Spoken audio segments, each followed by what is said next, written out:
నేను చెప్పినట్టే పవన్ కళ్యాణ్ చేశాడు.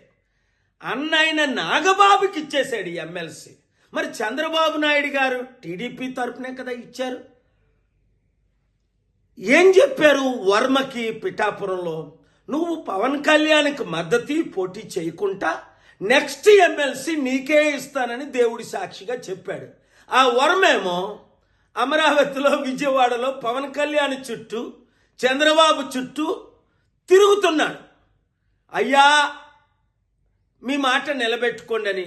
బుద్ధుందా వర్మ? వాళ్ళ మాట నిలబెట్టుకోరని అప్పుడే చెప్పాను కదా.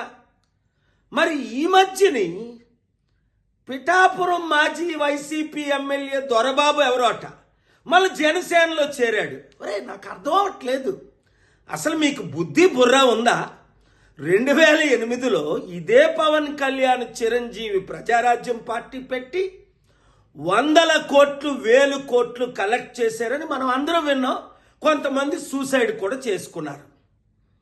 మరి అదే ప్రజారాజ్యం ఇప్పుడు జనసేనగా ఆవిర్భవించిందని అదే చిరంజీవి చెప్తున్నాడు. అంటే అర్థం ఏంటి?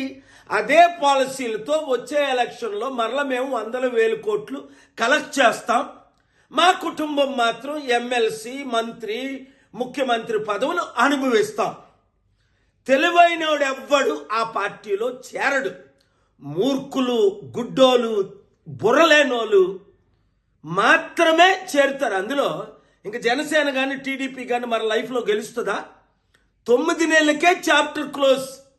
మొత్తం అంతా అవినీతి, అన్ని ఫెయిల్ అయిపోయారు అని స్పష్టంగా కనబడుతుంది కదా. వచ్చేది కేవలం ప్రజాశాంతి పార్టీయే, బడుగు బలహీన వర్గాల పార్టీయే. మన బీసీ, ఎస్సీ, ఎస్టీలు అందరూ ఇప్పుడు ఎందుకు కమిటీల్లో చేరిపోతున్నారు?